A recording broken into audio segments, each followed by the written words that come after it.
ஒரு கேள்விங்க, உங்களுடைய சம்பளம், உங்களுடைய வேலை நேரம் இதெல்லாம் யார் முடிவு பண்ணுறா? நீங்கள் முடிவு பண்ணுறீங்களா இல்லை வேற யாரும் முடிவு பண்ணுறாங்களா? நம்ம எல்லாரும் என்ன நினைக்கிறோன்னா, ஒரு நாள் வேலை அப்படின்னா அது 8 மணி நேரம் அப்படிங்கிறது நம்ம எல்லாருக்கும் தெரியும். ஆனால் சட்டம் என்ன சொல்லுது அப்படின்னா 8 மணி நேரம் இல்லை 12 மணி நேரம் வரைக்கும் உங்கள்கிட்ட வேலை வாங்கிக்கலாம் அப்படின்னு சொல்லுது. அதுவும் உங்களுடைய சம்மதம் இல்லாமலேயே. புதுசாக கொண்டு வந்திருக்கிற இந்த லேபர் கோட்ஸ் இதெல்லாம் தொழிலாளர்களுடைய மக்களுடைய நலனுக்காகத்தான் அப்படின்னு சொல்லி அரசு சொல்லுது. ஈஸ் ஆஃப் டூயிங் பிஸ்னஸ் அப்படின்னு சொல்லி கார்பரேட்டுகள் சொல்கிறாங்க. ஆனால் தொழிலாளிக்கு இது உண்மையிலே பலன் அளிக்கக்கூடியதா இல்லை உரிமையை பறிக்கிறதுக்காக வந்திருக்குதா? இந்த வீடியோ உங்களுடைய சம்பளத்தோட உங்களுடைய எதிர்காலத்தோட தொடர்பு கொண்டது. அதனால் ஸ்கிப் பண்ணாமல் கடைசி வரைக்கும் பாருங்கள். இந்த விஷயம் உங்களுக்கு தெரிஞ்சவங்க, உங்கள் நண்பர்கள், இவங்க எல்லாருக்கும் போய் சேரணும் அப்படிங்கிறதுக்காக ஷேர் பண்ணுங்கள், லைக் பண்ணுங்கள். இந்த பதிவு குறித்த உங்களுடைய கருத்து என்ன மாதிரி இருந்தாலும் அதை மறந்துடாமல் கமெண்டில் குறிப்பிடுங்க. நம்ம தொடர்ந்து அதை பற்றி பேசலாம்.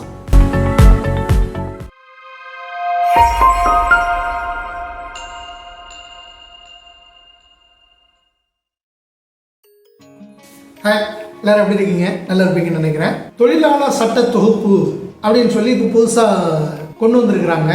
அதை பற்றி பரபரப்பாக எல்லா இடத்துலையும் பேச்சாக இருக்குது. நம்ம ஒரே திட்டங்கள் அப்படின்னு சொல்லி பல விஷயங்கள் நம்ம கேள்விப்பட்டிருப்போம். ஒரே நாடு ஒரே வரி, ஒரே நாடு ஒரே ரேஷன், ஒரே நாடு ஒரே அடையாள அட்டை, ஒரே நாடு ஒரே வாக்காளர் அட்டை, இப்படி பல விஷயங்கள் கேள்விப்பட்டிருப்போம். அதனுடைய தொடர்ச்சியாக இப்போது ஒரே நாடு ஒரே தொழிலாளர் சட்டம் அப்படிங்கிற மாதிரி கொண்டு வந்திருக்கிறாங்க. இது என்ன அப்படின்னா, இதுக்கு முன்னாடி 44 தனித்தனியான சட்டப்பிரிவுகளாக இருந்தது. அதை எல்லாத்தையும் சேர்த்து மாற்றி அமைச்சு 4 சட்ட தொகுப்புகளாக கொண்டு வந்திருக்கிறாங்க. இப்போ கொண்டு வரப்பட்டிருக்கிற இந்த சட்ட தொகுப்புகள் குறித்து அரசு என்ன சொல்லுது அப்படின்னா, இது தொழிலாளர்களை ஒழுங்குபடுத்துறதுக்காகவும் அவங்களுக்கான உரிமைகளையும் சலுகைகளையும் கொடுக்கறதுக்காகவும் தான் இந்த சட்ட தொகுப்பை நாங்கள் கொண்டு வந்திருக்கிறோம் அப்படின்னு சொல்லி அரசு சொல்லுது. நாட்டில் உள்ள பரவலான தொழிலாளர்கள், தொழிற்சங்கங்கள் அவங்களாம் என்ன சொல்கிறாங்க அப்படின்னா, இதெல்லாம் தொழிலாளர்களுடைய உரிமையை பறிக்கிறதுக்கு, அவங்கள சுரண்டுறதுக்கான புதிய வடிவம் இந்த சட்ட தொகுப்பு அப்படிங்கிறது அவங்களுடைய பார்வையாக இருக்குது. இந்த ரெண்டில் எது சரி? இது நமக்கு முன்னாடி இருக்கிற மிகப்பெரிய கேள்வி. புதுசாக கொண்டு வந்திருக்கிற இந்த சட்ட தொகுப்பு எப்போ கொண்டு வரப்பட்டது? இப்போ தான் கொண்டு வந்தாங்களா இல்லை முன்னாடியே வந்துடுச்சா அப்படின்னா, இது ஏற்கனவே கொண்டு வரப்பட்ட சட்ட தொகுப்பு. நான் விரிவாக பார்க்கணும் அப்படின்னா, கோட் ஆஃப் வேஜஸ் அப்படிங்கிற பேரில் ஒரு சட்ட தொகுப்பு 2019 கொண்டு வரப்பட்டது. ஏனைய சட்ட தொகுப்புகள் industrial relation code, social security code, OSHWC அப்படிங்கிற கோடு, இது எல்லாமே 2020 வந்தது. ஆக 2019, 2020 இந்த 2 வருஷங்கள்லேயே இந்த எல்லா இப்போ பேசப்படுற இந்த 4 கோடும் வந்துடுச்சு. நாடாளுமன்றத்தில் நிறைவேற்றப்பட்டு சட்டமாக்கப்பட்டுச்சு. ஆனால் அது முறையாக நோட்டிஃபிகேஷன் கொடுக்கப்பட்டு நடைமுறைப்படுத்தப்படலை. ஏன் நடைமுறைப்படுத்தப்படலை அப்படின்னா, கோவிட் தொற்று அப்படிங்கிறது இந்தியா முழுவதும், உலகம் முழுவதும் பிரச்சனையாக இருந்தது. அது இந்தியாவுக்குள்ளேயும் நிறைய சிக்கல்களை ஏற்படுத்திச்சு. நாடு தழுவிய பொது முடக்கம் அப்படின்லாம் அறிவிச்சிருந்தாங்க. அதனால் அது தள்ளி போச்சு. அதோடு மட்டும் இல்லாமல் அதனுடைய தொடர்ச்சியாக நாடாளுமன்ற தேர்தல் வந்தது. அப்படி தேர்தல் வந்த நேரத்தில் இதை நம்ம நோட்டிஃபிகேஷன் கொடுத்து அமல்படுத்தணும் அப்படின்னா தொழிலாளர்களுடைய எதிர்ப்பை சந்திக்கும். அப்படி சந்தித்தோம் அப்படின்னா அது தேர்தலில் நமக்கு எதிராக வினையாற்றும் அப்படிங்கிறதெல்லாம் கணக்கில் வச்சுக்கிட்டு அதை ஒத்தி வச்சுட்டாங்க. இப்போது தேர்தலில் வெற்றி பெற்றாச்சு. வெற்றி பெற்று முடித்ததுக்கு பிறகு இப்போவும் வெளிப்படையாக நேரடியாக கொண்டு வராமல் மறைமுகமாக மாநிலங்களுக்கு இந்த மாதிரியான விதிகள்லாம் நீங்கள் அமல்படுத்தணும் அப்படின்னு சொல்லி படிப்படியாக கொண்டு வருவதற்கான எல்லா வேலையும் செஞ்சுட்டு இருக்கிறாங்க. அப்போ அந்த அடிப்படையில் தான் இந்த சட்ட தொகுப்புகளுக்கான எதிர்ப்பு இப்போ வந்திருக்குது. அதே நேரத்தில் இது இப்போ மட்டும்தான் எதிர்ப்பு தெரிவிக்கிறாங்க அப்படின்னு இல்லை. தொடக்கத்திலிருந்தே 2019, 2020 இதுக்கான எதிர்ப்புகள் அப்படிங்கிறது வந்துக்கிட்டே தான் இருந்தது. சின்ன அளவில் போராட்டங்கள் நடத்திக்கிட்டு இருந்தாங்க. அறிவுத்துறையினர்லாம் இதை எதிர்த்து கட்டுரைகள் எழுதிக்கிட்டு தான் இருந்தாங்க. ஆனால் இப்போ மாநிலங்கள் மூலமாக சின்ன சின்ன பகுதிகளாக இதை அறிமுகப்படுத்த சொல்லி ஒன்றிய அரசு அழுத்தம் கொடுக்குது. அப்படிங்கிறதுனால தான் இது இப்போ பெரிய அளவில் பேசுபொருளாக ஆயிருக்கு. எடுத்துக்காட்டுக்கு பார்த்தோம் அப்படின்னா, கொஞ்ச நாளைக்கு முன்னாடி தமிழ்நாட்டில் திமுக அரசாங்கம் 12 மணி நேர வேலை அப்படின்னு சொல்லி ஒன்று அறிவித்தாங்க.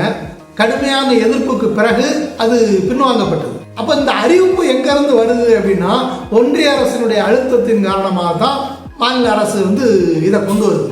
அதே நேரத்தில் மாநிலத்திலே அரசாங்கத்தில் இருக்கிறது முதலாளித்துவ கட்சி அப்படிங்கிறதும் இதோட இணைஞ்சிருக்கு. இதையெல்லாம் உணர்ந்து தான் தொழிலாளர்களும் தொழிற்சங்கங்களும் இதுக்கு எதிராக போராட அணிதிரண்டுட்டு இருக்கிறாங்க. இந்த சட்டத்தொகுப்பு குறித்து அரசு என்ன சொல்லுது அப்படின்னா, இதை பல்வேறு சட்டங்களாக பிரிவுகளாக தனித்தனியாக கிடந்தது, அதை நாங்கள் ஒழுங்குபடுத்துகிறோம் அப்படின்னு சொல்கிறாங்க.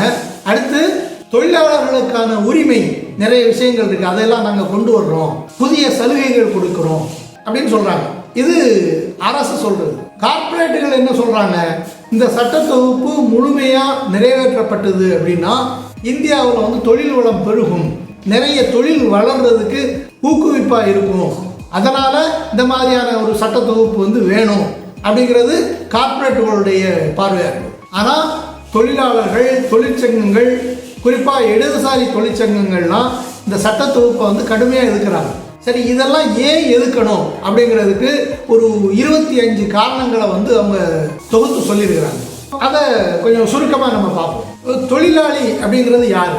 இப்படி ஒரு கேள்வி எழுப்பணும்னா, இதுக்கு முன்னாடி இருந்த நிலை என்ன அப்படின்னா, பெரும்பாலானவர்கள் அவங்க கடையிலே தொழிலாளர்களாக இருந்தாலும் சரி, இல்லை கண்காணிப்பாளர்களா, சூப்பர்வைசர்களா, அலுவலகம் சார்ந்தவர்களா அப்படி இருந்தாலும் அவங்களையும் தொழிலாளி அப்படின்னு தான் வகைப்படுத்தியிருந்தாங்க. ஆனால் இதில் இப்போ என்ன கொண்டு வர்றாங்க அப்படின்னா, 18,000 ரூபாய்க்கு மேலே நீங்கள் மாத சம்பளம் வாங்கினீங்க அப்படின்னா நீங்கள் தொழிலாளி இல்லை அப்படிங்கிற நிலைப்பாட்டை இந்த புதிய சட்ட தொகுப்பில் கொண்டு வர்றாங்க. அடுத்து இந்த 4 சட்ட தொகுப்புலையுமே தொழிலாளி அப்படிங்கிற வார்த்தையை பல விதமாக குழப்பிருக்கிறாங்க. தெளிவாக சொல்லணும்னா 2 விதமாக பிரிச்சிருக்கிறாங்க.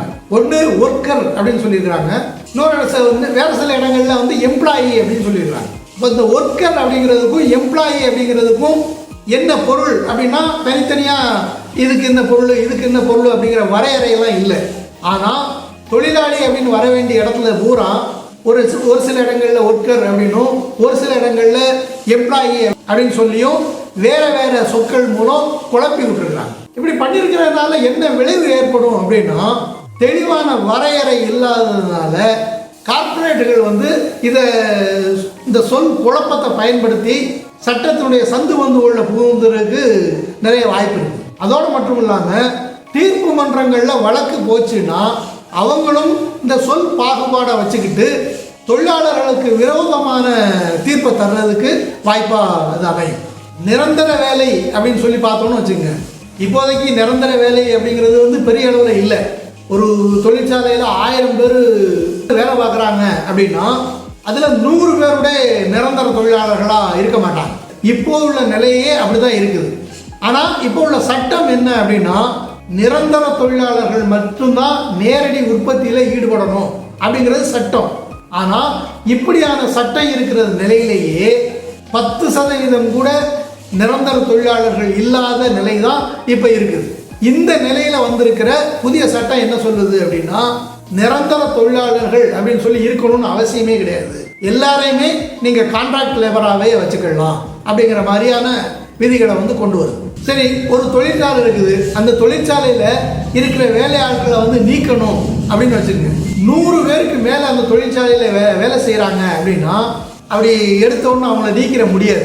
முறையாக அரசிட்ட நாங்கள் எங்களுக்கு இன்னென்ன சிக்கல் இருக்குது அப்படிங்கிறத அரசிட்ட கோரிக்கை விடுத்து அரசு அங்கீகரித்தா மட்டும்தான் அதை நீக்க முடியும் வேலையாட்கள். ஆனால் இப்போ அப்படி இல்லை, 100 பேர் அப்படிங்கிறத 300 பேர் அப்படின்னு மாற்றிருக்கிறாங்க. ஒரு தொழிற்சாலை 300 பேருக்கு மேலே இருந்தால் மட்டும்தான் அரசுக்கு அனுமதி வாங்கணும் அப்படிங்கிற நிலை வந்ததுன்னா கிட்டத்தட்ட இந்தியாவில் இருக்கிற பெரும்பாலான தொழிற்சாலைகள் இந்த 300 பேருக்கு கீழே அப்படிங்கிறது வந்துடும். அப்போ இதனுடைய பொருள் என்ன அப்படின்னா, கார்ப்பரேட்டுகள் நினைச்சாங்க அப்படின்னா யாரை எந்த நேரத்தில் வேணாலும் யார்கிட்டையும் அனுமதி கேட்காம நீக்கிற முடியும் அப்படிங்கிற நிலை ஏற்படுது. அதே மாதிரி வேலை நேரம் ஒரு வாரத்துக்கு 48 மணி நேரம் தான் அப்படிங்கிறது இப்போதைய நிலை. 8 மணி நேரம் தான் ஒரு நாளைக்கு வேலை பார்க்கணும். இப்போ அதை மாற்றி அமைச்சிருக்கிறாங்க. 12 மணி நேரம் வரைக்கும் நீங்கள் வேலை வாங்கிக்கலாம். அதோடு மட்டும் இல்லாமல் வார விடுமுறை அப்படிங்கிறது வந்து கட்டாயம் இது வரைக்கும் இருக்கிற சட்டத்தில்.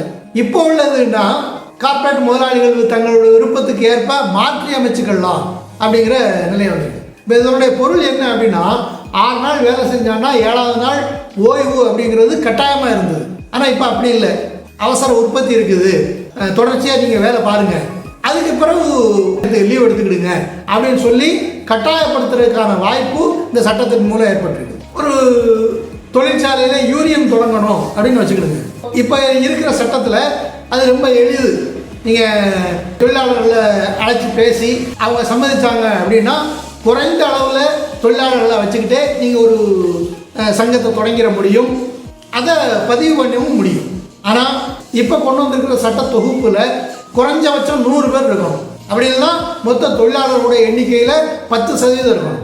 அப்படி இருந்தால் மட்டும்தான் உங்களால் தொழிற்சங்கம் தொடங்க முடியும். இப்போ யோசிச்சு பாருங்கள், ஒரு தொழிற்சாலைக்குள்ள தொழிற்சங்கம் கட்டுறதுக்கு முயற்சி பண்ணுறாங்கன்னு வச்சுங்க. 100 பேர் இல்லாமல் தொழிற்சங்கம் கட்ட முடியாது.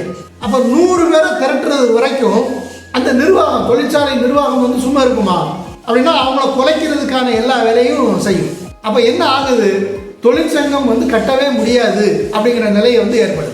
அதே மாதிரி ஒரு தொழிற்சாலையில் தொழிற்சங்கம் இருக்குது அப்படின்னா அதனுடைய தலைவராக பெரும்பாலும் யார் இருப்பாங்க அப்படின்னா அந்த தொழிற்சாலையில் ஊழியராக இல்லாத வெளியிலேருந்து யாரும் தலைவராக இருப்பாங்க. ஏன் இந்த மாதிரி ஏற்பாடு இருக்குது அப்படின்னா ஒரு தலைவராக ஒரு தொழிற்சங்கத்தில் அந்த தொழிற்சாலையில் வேலை செய்கிற ஆளே இருந்தார் அப்படின்னா அவரை மிரட்டுறதுக்கும் இல்லை வேற சலுகைகள் காட்டி அவங்கள பணிய வைக்கிறதுக்கும் தங்களுக்கு சாதகமாக திருப்புறதுக்கும் வாய்ப்பு கிடைக்கும். அப்படிங்கிறதுனால தான் அந்த வாய்ப்பு வந்து முதலாளிகளுக்கு இருக்கக்கூடாது. ஒரு சிக்கல் அப்படின்னா தொழிலாளர்கள் உறுதியாக நின்று போராடணும் அப்படிங்கிறதுக்காகத்தான் தலைவராக இருக்கிறவங்க வந்து வெளியிலேருந்து இருக்கலாம் அப்படிங்கிற ஏற்பாடு வந்து அந்த தொழிற்சங்க உரிமையில் வந்து இருக்குது. ஆனால் அதை குறைச்சிருக்கிறாங்க. குறைச்சி வெளியிலேருந்து பெரிய அளவில் வர முடியாது. ஒரு பெரிய ஒர்க்கர்ஸ் யூனியன் மாதிரி இருந்தால் மட்டும்தான் வெளியிலேருந்து ஆட்கள் வந்துக்கலாம். அப்படி இல்லாத இடங்களில் வெளியிலேருந்து யாரும் தலைவர்களாக இருக்கக்கூடாது, அதில் வேலை பார்க்குற ஊழியர்களே தான் தலைவராக இருக்கணும் அப்படிங்கிற நிலையை வந்து கொண்டு வந்திருக்கிறாங்க. அதே மாதிரி தொழிற்தாவா வழக்குகள் வந்து நீதிமன்றங்கள் வரைக்கும் போகிறதுக்கான வாய்ப்பு வந்து இருந்தது. இப்போ அப்படிலாம் கிடையாது. ஒரு ட்ரிபியூனல் அமைச்சாங்க அப்படின்னா அந்த ட்ரிபியூனலில் தான் வழக்குகள்லாம் நடக்குமே தவிர அந்த ட்ரிபியூனலை தாண்டி நீதிமன்றங்களுக்கு போக முடியாத மாதிரியான முட்டுக்கட்டைகளை வந்து இந்த சட்டத்தில் கொண்டு வந்திருக்கிறாங்க. அதே மாதிரி வழக்கு காலம் அப்படிங்கிறது வந்து இதுக்கு முன்னாடி 3 ஆண்டுகளாக இருந்தது. அதை இப்போ 1 ஆண்டை குறைச்சி 2 ஆண்டுகள் அப்படிங்கிற இலக்கை வந்து நிர்ணயிச்சிருக்கிறாங்க. இந்த மாதிரி அந்த சட்டத்தொகுப்பில் இருக்கிற பலவிதமான கூறுகள் நேரடியாக தொழிலாளர்களுடைய உரிமையை பாதிக்கிற மாதிரி தொழிலாளர்களை சுரண்டுற மாதிரி தான் இருக்குது. ஆனால் அதை வெளியில் எப்படி இப்போ கொண்டு வர்றாங்க அப்படின்னா உங்களுக்கு ஃபண்ட் அதிகமாக கிடைக்கும், முறைசாலா தொழிலாளர்களை வந்து நாங்கள் அங்கீகரித்து அவங்களுக்கு ஒரு நிதியை ஏற்படுத்துகிறோம், ப்ராஃபிட் ஃபண்ட்லாம் 1 வருஷத்துலேயே கிடைச்சிரும், இந்த மாதிரியான ஒரு சின்ன சின்ன சலுகைகளை காட்டி அதனால் இதை நீங்கள் ஏற்றுக்கொள்ளணும் அப்படிங்கிற மாதிரியான பரப்புரைகள் எல்லாம் வந்து செஞ்சுட்டு இருக்கிறாங்க. ஒட்டுமொத்தமாக பார்த்தோம் அப்படின்னா இதில் தொழிலாளர்களுக்கு கிடைக்கிற பலன்களை விட அவங்களுடைய இதுவரைக்கும் கிடைச்சிட்டு இருந்த சலுகைகள், போராடி பெற்ற உரிமைகள், அது எல்லாத்தையும் நீக்கிறது மாதிரி, பறிக்கிறது மாதிரி, சுரண்டுறது மாதிரியான நிலை தான் இப்போ இந்த சட்டத்தொகுப்பில் ஏற்பட்டிருக்கு. ஆனால் இதை நம்ம வேறு ஒரு கோணத்தில் இருந்தும் பார்க்க வேண்டிய அவசியம் வந்து இருக்குது. பொதுவாக ஒரு முதலாளித்துவ அரசு அப்படின்னா அது ஒருபோதும் தொழிலாளர்களுடைய பக்கம் நின்று யோசிக்காது, சட்டங்கள் இயற்றாது. கார்ப்பரேட்டுகள் பக்கம் நின்று முதலாளிகளுக்கு சாதகமான சட்டங்களையும் நடவடிக்கைகளும் தான் அது எடுக்கும். இது பொதுவானது. இந்தியா அப்படின்னா இந்தியாவில் இப்போ முதலாளித்துவ வளர்ச்சி அப்படிங்கிறது வந்து ரொம்ப வேகமாக போய்கிட்டு இருக்கு. ஒரு நாட்டினுடைய மதிப்பு அப்படிங்கிறது இன்றைய உலக சூழலில் முதலாளித்துவ வளர்ச்சி அந்த நாட்டில் எந்த அளவுக்கு ஏற்படுதோ அந்த அளவுக்கு தான் அந்த நாட்டினுடைய மதிப்பு வந்து உலக அளவில் கிடைக்கப்படும். அந்த அடிப்படையில் பார்த்தோம் அப்படின்னா இந்தியாவுடைய மதிப்பு பன்னாட்டு அளவில் இப்போ உயர்ந்துட்டு இருக்குது அப்படிங்கிறத நம்ம மறுக்க முடியாது. எடுத்துக்காட்டுக்கு அமெரிக்கா வரி விதிச்ச பிரச்சனை, எல்லா நாடுகளும் கிட்டத்தட்ட சமாதானமாக போகிற நிலைக்கு வந்துட்ட நிலையிலையும் கூட இந்தியா உறுதியாக நின்னதோடு மட்டும் இல்லாமல் அமெரிக்காவும் இப்போ கீழே இறங்கி வர அளவுக்கான நடவடிக்கைகள் இந்தியாவில் எடுக்கப்பட்டிருக்கு. ஆனால் இதை அவங்க ரொம்ப தந்திரமாக இந்திய போராளிகள் வந்து கையாண்டுக்கிறாங்க. பெரிய அளவில் முரண்பாடு எதையும் வெளிக்காட்டிக்கிடலை, ஆனாலும் உறுதியாக இருந்து இந்த நிலையை வந்து அவங்க ஏற்படுத்தியிருக்கிறாங்க. இந்த மாதிரி முதலாளித்துவ வளர்ச்சி வந்து இந்தியாவில் வேகமாக வளர்ந்துட்டு இருக்குது அப்படின்னா அதை மேலும் வளர்த்தெடுக்கிறதுக்கு இந்த மாதிரியான சட்ட தொகுப்புகள்லாம் வந்து அவசியப்படுது. அதைத்தான் கார்ப்பரேட்டுகள் என்ன சொல்கிறாங்கன்னா, இந்த மாதிரி சட்ட தொகுப்புகள் வந்ததுன்னா அது எங்களுக்கு இன்னும் ஊக்கத்தை ஏற்படுத்தி தொழில் வளர்ச்சியையும் வேலை வாய்ப்பையும் ஏற்படுத்துறதுக்கு இது எங்களுக்கு வாய்ப்பு அமையும் அப்படிங்கிறது கார்ப்பரேட்டுகளுடைய பார்வையாக இருக்குது. தொழில்துறையில் முதலாளித்துவ வளர்ச்சி அப்படிங்கிறத தாண்டி இந்தியாவுடைய சமூக நிலைமை அப்படின்னு சொல்லி பார்த்தோம் அப்படின்னா, இந்தியாவுடைய முதலாளித்துவ வளர்ச்சியோடு ஒப்பிட்டோம் அப்படின்னா சமூக நிலை வந்து ரொம்ப பின்தங்கி இருக்குது அப்படிங்கிறது எல்லாருக்கும் தெரிஞ்சது தான். ஏழை பணக்காரன் வித்தியாசம் வந்து ரொம்ப இடைவெளி இருக்குது அப்படிங்கிறது ஒரு பக்கம்.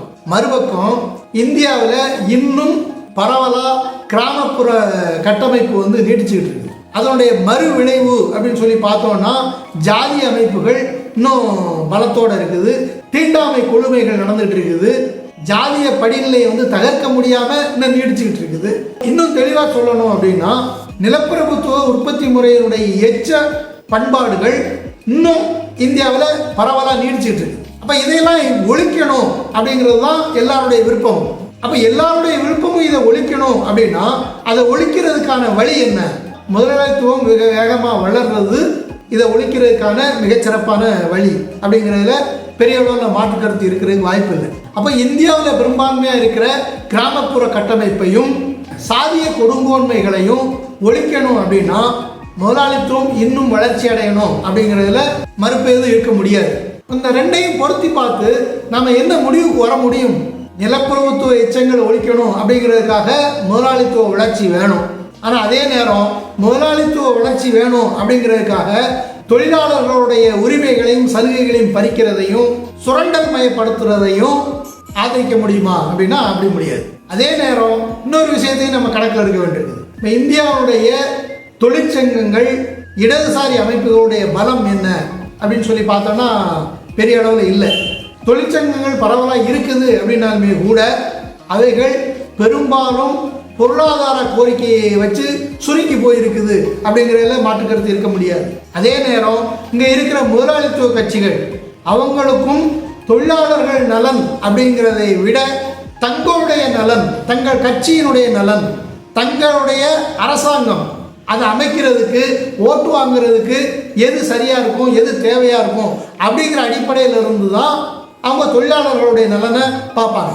அப்போ இந்த மாதிரியான சூழ்நிலை இருந்துக்கிட்டு பெரிய அளவில் இந்த மாதிரி அதிகார பலத்திலிருந்து கொண்டு வரப்படுகிற சட்டங்களை எப்படி எதிர்க்க முடியும் அப்படிங்கிறது பெரிய கேள்விக்குறி.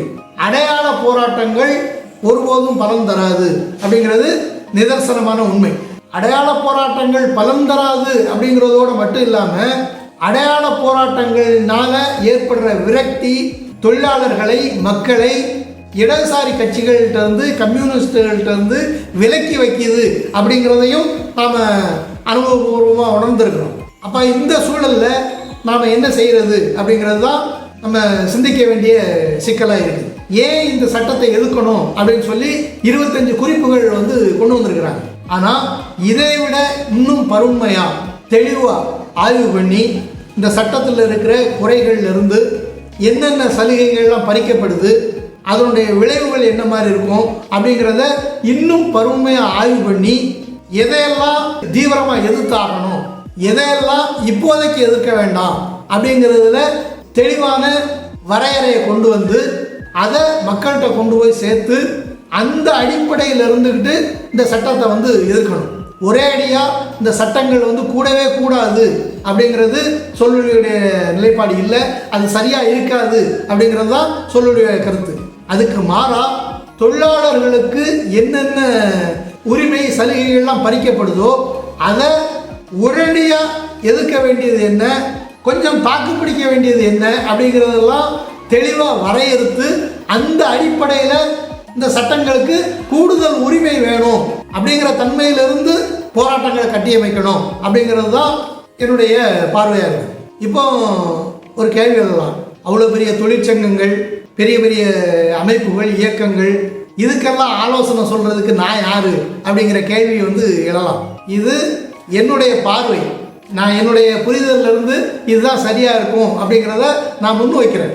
மாற்று கருத்து உள்ளவங்க தாராளமாக தங்களுடைய பார்வையை முன்வைங்க. ஒரு தொடர் உரையாடலுக்கு நம்ம முன் வருவோம். அதிலிருந்து தொழிலாளர்களுக்கும் மக்களுக்கும் எது சரியோ அதை முன்னெடுத்து நம்ம கொண்டு போகலாம். அப்படி செய்கிறது தான் சரியாக இருக்கும் அப்படிங்கிறது என்னுடைய பார்வையாக இருக்குது. அதைத்தான் நான் உங்களுக்கு இப்போ முன் வச்சிருக்கிறேன். மீண்டும் அடுத்த ஒரு பதிவில் சந்திக்கலாம். அதுவரை மிக்க நன்றி.